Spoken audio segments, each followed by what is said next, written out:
All right, welcome to the deep dive. We're diving deep into a specific corner of the reading world today, one that's clearly resonating with a lot of you. Yeah, it seems like a lot of people are looking for this particular kind of read right now. We've got a great sense of what's popular, what readers are recommending to each other. Exactly. It's like a roadmap showing us what people are loving in this genre. It gives us a really good picture, It doesn't it? really does. It's more than just book lists. It's a window into the experience people are seeking out. What makes these stories so appealing? Right. So our mission today is basically to unpack all of that, pull out the key ideas, the defining features, maybe highlight some specific books that really nail it. Yeah, get to the heart of it. What makes this genre tick? Why is it so popular? Give you a quick sense of whether it's your kind of thing. Or, help you find your next read if you're already into it. Mm-hmm. Consider this your shortcut to understanding the delightful world of cozy mysteries. Okay, so where do we start? I think the core idea, the description that keeps coming up, is that these are kind of like the Netflix comfort shows of books. That phrase really lands, doesn't it? Comfort shows. It immediately makes you think of something familiar, warm, reliable, Hmm. something you turn to feel good. Exactly. Relax, escape a bit. You know what you're getting, generally. An enjoyable experience, even though, well, technically there's usually a crime involved. Which is the interesting bit. It suggests the genre really prioritizes that feeling of safety, reassurance, even with murder at the center. Precisely. And the way they achieve that comfort show status, well, the first big thing, the absolute key characteristic, is that they are light on graphic violence. Really light. So you're not getting like the gruesome details, the really explicit stuff. No, not at all. That's fundamental. You won't find detailed crime scene descriptions or that really dark, pervasive brutality you might get in, say, a gritty thriller or a hard-boiled detective story. Okay, so if you take away that visceral shock, that horror element, how do they keep the tension? How do you stay hooked? Well, the focus shifts, doesn't it? It becomes more about the puzzle, the intellectual challenge of figuring out who did it, how, why. And the secrets, right? The stuff hidden under the surface in a small town or a community. Absolutely. The interpersonal dynamics between the characters become really important.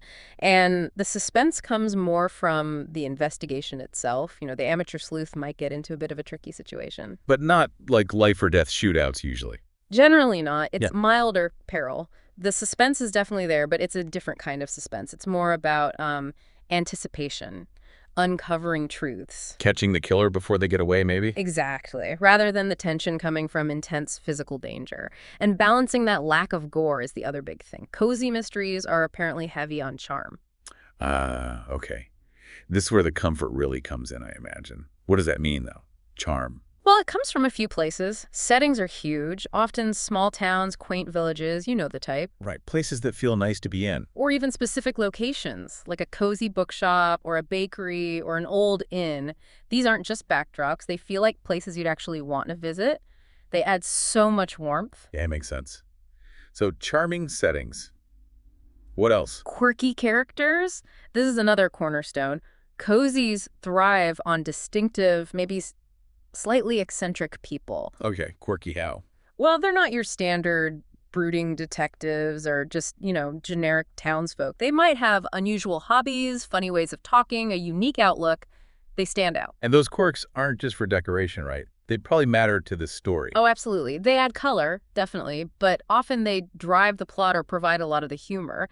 Maybe a character's specific obsession helps them notice a weird clue, or their odd perspective lets them see something everyone else misses. Makes them memorable, too, I bet. Yeah. Relatable in some ways, because they're ordinary people, but distinctive enough to be really engaging. Exactly. They feel real, but maybe heightened just a little bit, in a fun way. And central to almost all of these is the fun amateur sleuth. This is maybe the defining thing, besides the low gore. Right, the person solving the crime isn't a cop or a PI. Nope. They're an everyday person. Could be a baker, a librarian, a retiree, someone running a B&B, a hotel maid, you name it. They just get tangled up in a mystery, often because it happens right there, in their world. And that changes everything, doesn't it? The amateur part. They don't have official power or forensic teams. Right. They have to rely on their own wits, their own skills, often skills tied to their job or their place in the community. A baker might know about local gossip or chemistry, maybe. A librarian is great at research. A retiree has time and knows everyone's history. Exactly. So their methods are unconventional, lots of eavesdropping, maybe asking questions informally, piecing together local lore, Wow. using their specific knowledge in surprising ways. It makes the investigation feel more personal, maybe, Right. resourceful, and it probably leads to some funny moments when they bump up against the actual police. Totally. And it feels accessible to the reader, too. You're kind of solving it alongside someone who's figuring it out as they go, using everyday logic and community ties, not fancy police work. Okay, so putting it all together, you've got the low gore, the high charm from settings and characters, the fun amateur sleuth. And it all blends into this idea of lighthearted suspense without the gore. That's the magic formula, it seems. You get the intrigue of a mystery, the stakes of a crime, but it's filtered through this charming, engaging, relatable lens. The tone stays mostly upbeat and enjoyable, even when you're, well, dealing with murder. Yeah, you can see why people would actively search for that. Like those search terms people use. Cozy mystery books, Cozy Reads 2025, best cozy mystery series. They want that specific blend. Exactly. They're looking for intrigue that isn't deeply disturbing, suspense that's actually kind of fun, and worlds they enjoy spending time in. It's about seeking a particular feeling from reading comfort, enjoyment, plus that little brain tickle of solving a puzzle. Okay, so that's the theory, but let's make it concrete. We've got this fantastic list here, pulled together from Goodreads, looks like 15 really popular, top-selling titles. These are the books people are actually finding and loving when they look for this stuff. Right, this isn't random. These are proven hits. They really show those defining characteristics in action. So let's dive into this list. It seems like we can group some of them, maybe. There's a whole bunch centered around food, for instance. Culinary cozy seem huge. Oh, absolutely. Food and murder, apparently a winning combination. First on the list is Chocolate Chip Cookie Murder by Joanne Fluke. Baker protagonist, small town setting. It's even called a baker's perfect first sip of mystery. First sip. I like that. Suggests it's easy to get into, gentle, right? And that bakery setting. You can almost smell it. The warmth, the comfort of baking. Bakeries are often hubs in small towns, aren't they? Yeah, places people gather, gossip happens. It builds that charm right in. And the small town aspect just amplifies it. Everyone knows everyone. Secrets bubble up. The whole community gets involved somehow. Creates that contained, familiar world. Makes sense. And sticking with food, there's Death by Dumpling by Vivian Sheen, set in a Chinese-American noodle shop. Ooh, that adds such a specific flavor, literally. It's not just generic food, it's a particular cuisine, a cultural setting. The description called it a tasty blend, and you can imagine how the sounds, the smells, the specific dishes of the noodle shop become part of the atmosphere woven into the mystery. Gives it a really distinct personality, different from the bakery, but still serving that same cozy function, a rich, appealing environment for the story. And Joanne Fluke comes up again, clearly a big name. Blueberry Muffin Murder is also on the list, part of the Hannah Swenson series. Ah, the series aspect. That seems really important for cozy readers, doesn't it? Finding characters and a world you love and getting to revisit them. Definitely. It offers that comfort of continuity. Each book is a new puzzle, but you're back with characters, in a setting that feels like home. The note calls it another scrumptious entry, just reinforcing that food theme and the fun tone, like catching up with an old friend who happens to solve murders. Then there's Murder by Cheesecake by Rachel Ekstrom Courage, and the note is just perfect. Cheesecake, murder, what's not to love? Yeah, that really captures that fun, almost quirky juxtaposition the genre embraces. Comfort food meets crime. But the really interesting part of the description is the comparison. A Golden Girls-style cozy. Oh, okay, now that paints a picture. The Golden Girls' sharp, witty banter, eccentric older women, tackling serious stuff sometimes, but always with humor and heart. Exactly. So applying that here suggests we can probably expect really snappy dialogue, maybe a group of clever older women as the main characters or sleuths, and a tone that's genuinely funny alongside the mystery. It tells you so much more about the style of cozy it is. It really does. Gives you a feel for the character dynamics and the humor. Okay, and one more in the food group. Mint Chocolate Murder by Mary Allen, part of an ice cream shop series. See? Another food business. An ice cream shop, simple pleasure, community focus, lots of people coming and going. The note calls it a sweet and cozy follow-up. It just keeps reinforcing how these everyday, comforting settings provide the perfect backdrop for secrets and suspicion to emerge, all wrapped up in something pleasant like ice cream. Culinary cozies really nail that blend. Okay, moving away from the kitchen.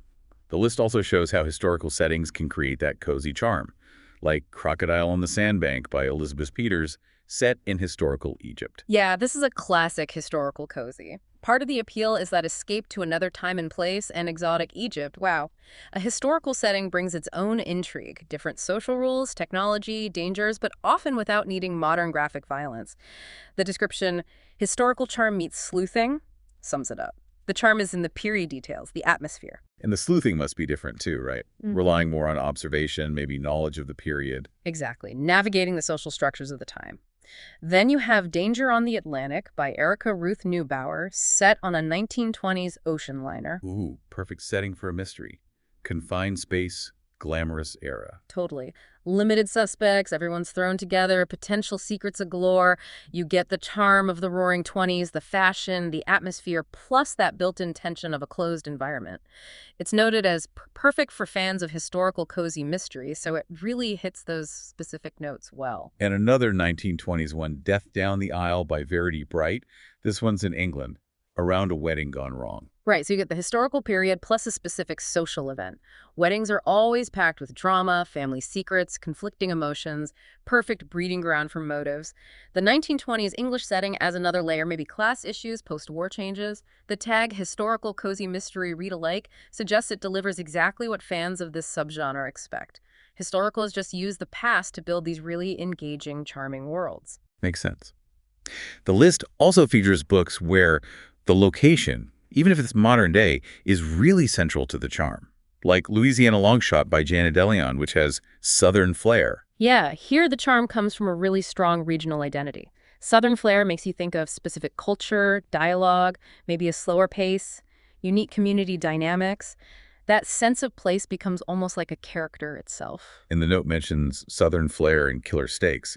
So blending that local color right into the mystery plot, using local knowledge to solve it. Precisely. Then there's An Irish Bookshop Murder by Lucy Connolly. A bookshop setting. Oh, that's inherently cozy for a lot of readers, isn't it? Quiet, full of stories. Exactly. A place associated with peace and discovery. So putting a murder there creates this great contrast. And bookshops are community hubs, right? Full of regulars, staff, visitors, all potential suspects or sources of information. The note calls it a charming first entry of a new series, tying the setting directly to the charm and hinting it's a place readers will want to come back to. And finally, for locations, Murder in the Cayman Islands by Diane Harmon, an island getaway setting. Right, the classic Trouble in Paradise idea, but done cozy style. The charm is the beautiful, relaxing location, sun, sea, escape, but then murder. It often means a limited pool of suspects, other tourists, maybe locals. The note calls it a Northwest cozy mystery, which is interesting. Maybe linking to the author's region even with the tropical setting. Shows how adaptable the formula is, always framing the crime within a generally pleasant environment. Okay, shifting gears a bit. What about cozies, where the characters themselves, or maybe a specific group, are the main draw? The Mystery Guest by Nita Prose is mentioned a quirky hotel mystery. Yes. This really highlights that quirky characters element. Nita Prose's other big hit, The Maid, which we might touch on later, also has a very unique protagonist. Readers seem drawn to these offbeat characters. Imagine a quirky person navigating a hotel, all those guests coming and going, the staff dynamics. It creates opportunities for misunderstandings, unique observations, investigation based on personality. And it's noted as something everyone's buzzing about, so it's clearly hitting the mark right now for that character-focused cozy style. Definitely. And speaking of huge character-driven hits, The Thursday Murder Club by Richard Osman, described as senior detectives taking down crime with humor. This series is massive, isn't it? And the humor seems absolutely central. It is. It's not just sprinkled in. It's core to the characters. You've got these retirees in a village solving cold cases. Then a real one happens. Their quirks come from their age, their past jobs. One was a spy, their willingness to bend rules. The banter is brilliant. The senior detective's angle is just inherently charming and funny, right? Oh, Unexpected. totally. And their combined life experience gives them insights the police might miss. The group dynamic itself, their friendship, how they work together is a huge part of the appeal. It perfectly blends those quirky characters, the charm, and that lighthearted suspense. Now, this next one on the list sounds a bit different, maybe pushes the boundaries.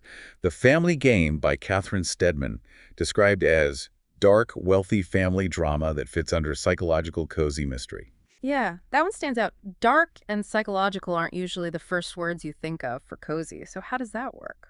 Maybe the cozy part isn't about the theme being light, but how it's handled. Still light on the graphic violence. That must be it. The darkness probably comes from the themes, family secrets, manipulation, betrayal within this wealthy group.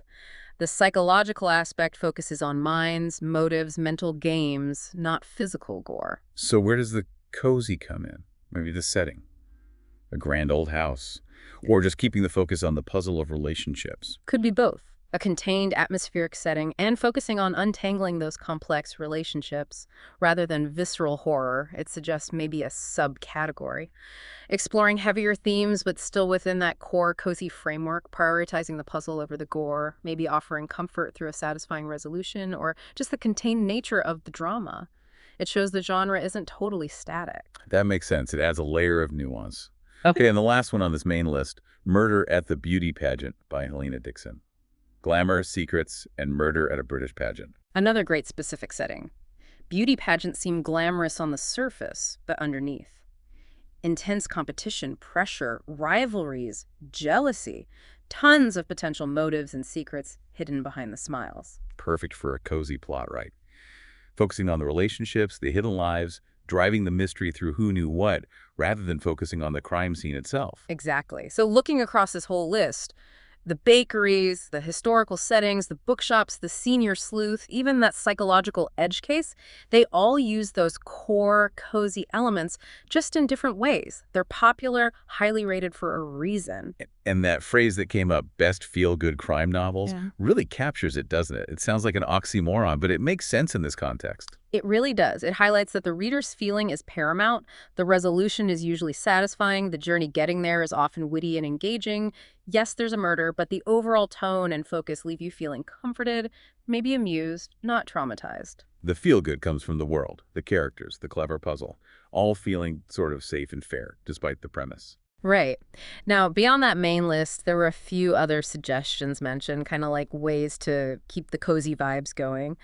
And these are interesting because they seem to broaden the idea of what appeals to cozy readers. Yeah, it's not always strictly a murder mystery, is it? Sometimes it's more about the overall feeling. Exactly. The aesthetic, the emotional experience. Like Remarkably Bright Creatures by Shelby Van Pelt, described as heartwarming small-town cozy with animal charm. See, leading with heartwarming and charm. It apparently does have a mystery element, but the description emphasizes the emotional tone and those cozy elements. The small town, the animal character, adding warmth, and maybe unique insights. Even calling it small town cozy when it's not purely a mystery shows how powerful that setting is for this audience. It fits the vibe. Anita Prose is back with The Maid, featuring a quirky hotel maid and involving murder and mystery. This just reinforces her brand, right? The appeal of that unique, quirky character perspective. The hotel maid sees things others don't. Again, highlighting how central character is for her readers. Richard Osman again, too, with The Last Devil to Die, just says, another romp with the Thursday Murder Club. And that's all you need to say for fans. Another romp promises more of what they love, the wit, the characters, the fun mystery. Romp itself suggests that light, energetic, enjoyable experience, comfort through familiarity. Then The Marlowe Murder Club by Robert Thorogood. Strong, small village detective vibes. Back to basics. Small village, local knowledge, community connections, solving the crime. Probably amateurs involved. Classic, cozy territory, promising that familial charm and character focus. Okay, and this last one is really interesting for understanding the broader appeal. The Traveling Cat Chronicles by Hiro Arikawa. It explicitly says not exactly cozy mystery, but calls it a tender travel with pet read, trending on Feel Good Book Talk. This is such a crucial point. It shows the feeling of cozy goes beyond just the mystery genre. No murder here, but look at the words. Tender, travel with pet, feel good. It's hitting those notes of emotional connection, gentleness, warmth, comfort. And the fact it's trending on Feel Good Book Talk shows people are actively seeking that specific emotional outcome, crime or no crime. Exactly. It suggests that for many, cozy is less about the plot mechanics and more about the overall tone, the character connection, the sense of emotional safety. It's an aesthetic, a mood, a desire for a positive, comforting reading experience. Really broadens what cozy can mean. Okay, so let's try and wrap this up for you, our listener. We've gone through what makes a cozy mystery cozy, the light gore, the heavy charm, the quirky folks, the amateur detectives. And we've seen how popular books bring those elements to life, whether it's through delicious food, fascinating history, appealing locations, or unforgettable characters, maybe even stretching into slightly darker psychological territory. Plus, we touched on how those cozy vibes can extend to books that aren't mysteries at all, but deliver that same heartwarming, feel-good experience. So if you were out there searching for cozy mystery series or top cozy books for 2025 or just lighthearted murder novels, hopefully this deep dive has given you a clearer picture and some solid starting points. Yeah, it's clear the appeal isn't just the crime plot. It's really about the whole package. The people, the places, the tone, the feeling you get while reading. So as we finish up this journey through charming bakeries and Egyptian tombs and quirky hotels, maybe think about what aspects really grabbed you. Was it the promise of witty characters? The escape to a different time or place? The comfort of a familiar setting like that bookshop or bakery? Or maybe just the idea of a mystery that keeps you guessing but doesn't, keep you up at night with nightmares. And maybe here's a final thought to chew on. Cozy mysteries seem to offer this very specific kind of escape, don't they? They acknowledge darkness, murder is serious, but they deliberately frame it inside a world that feels fundamentally charming, witty, and, well, comforting. It's crime you feel safe reading about. So what does that unique blend tell us? Mixing something as serious as murder with this strong desire for comfort and warmth. What does that say about what readers are looking for, maybe especially now in complex times? How does shifting the focus away from the graphic details and onto community, character, and the puzzle itself completely change how we experience the story about crime? It's a really interesting paradox, right at the heart of why these books are just so enduringly popular.